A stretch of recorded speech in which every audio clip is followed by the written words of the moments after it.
Hello. G'day, Dan. How you going? Yeah, not bad. How you doing? I'm sorry you had to wait. Everything's gone back a bit because the first person didn't have enough credit on their phone to complete the interview. It's always embarrassing, like when you go to pay for something and your credit card doesn't work and you're like, I swear I paid for this. I swear it. We've all been there. Bless your heart. We have all been there. We are chatting to Dan Hawkins from the Darkness Sphere Drive Home. Very exciting. The guys are out here in April for Grooving the Moo and a massive club tour as well, presented by selecttouring.com.au. Mate, headed back to Australia. Earlier in your career, you guys were known for a whole lot of debauchery and some heavy partying. How is backstage these days? Are you more reserved? Is there like yoga and kale shots backstage, or is there still a little bit of rock and roll looseness there? Oh, well, let's put it this way. On our rider is 12 litres of white emulsion and 4 large paintbrushes because we can't bear all that graffiti on dressing room walls. We want to make a positive difference, kind of like so we'll quite often go into a dressing room and we'll repaint it. We'll fix the fridge. We'll peel those stickers off of everything. Maybe kind of if there's a carpet, we'll hire in one of those carpet cleaners. The steam cleaners. Yeah. We'll get it really clean. Like the deep clean, bacterial clean, I call it. You're like the reverse Banksy, like a social conscience in the reverse. Coming soon to your TV screens, BBC, TV1, Sky and all that. It's the Darkness Grand Designs backstage. I think we're kind of we're very much focused on the show, whereas I think maybe back in the day we might have been focusing very strongly on the hangover. Excellent. Well, there is a few days off here and there throughout the Groove and the Mood tour, and in fact the tour presented by Select as well. So make sure you get along and see the Darkness, because the guys are a little bit older, a little bit wiser, and as they said, they're just up to Renos backstage these days. Anyways, 2015 LP Last of Our Kind was a cracking shred fest. I had a good listen to it again this morning.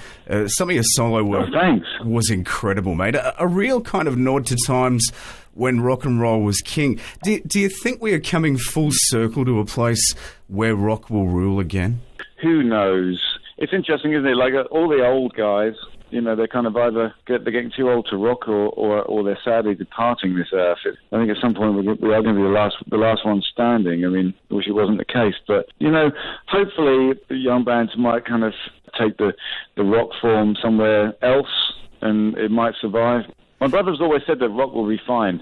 Rock has been fine without us all these years, and it will continue to, well after we're gone. So he's probably got something there, I reckon. I like that, and the more bands I've spoken to over the last few months that are worried about the state of the world as well believe that everything is cyclical, and rock will potentially again come to a place where there's something to say as well while the world's in a worrying time. Well, the only thing about that is if you look at grunge. The cyclical thing didn't really work for grunge when that felt like it was going to come back, did it? It was like, oh, right, so, so the Vines are pretty good, and then, and it's gone again. So, I kind of agree with you there. I think grunge didn't work because people didn't want to wear flannelette and T-shirts with stains on them again. But look, let's talk style again in just a moment. You guys are pretty bloody busy at the moment, Dan. You're working on the 5th record and the band's documentary. Any hints on release date for the record and potentially for the documentary as well? Oh, well, the documentary is an ongoing thing, really. They're trying to wrap it up. I mean, they've been filming us for years. I think they're kind of waiting for us to, either to become massive again or for someone to die. These are proper filmmakers, they're serious.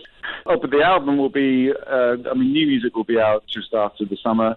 And it's just sounding unbelievably good. The producer and the studio owner here, just listening to the tracks which have been going down live, so they'd never heard anything like it. Mate, I remember one of the last shows in Brisbane once where Justin invited a whole heap of women on stage just so he could whip his hair sweat over them.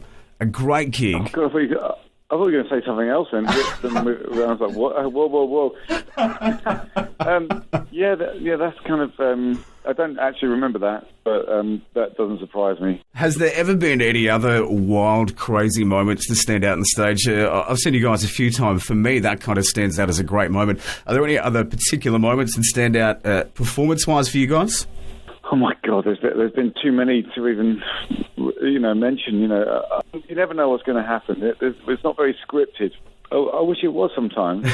You just never know what's going to happen. Maybe because my brother has a short attention span, but he just gets bored and starts doing things to amuse himself very quickly, and those things can get very out of hand very quickly. Well, look, it's not necessarily a bad thing for fans who want to get along and see this show. It's always a great show, The Darkness Live. Selecterry.com.au/The Darkness.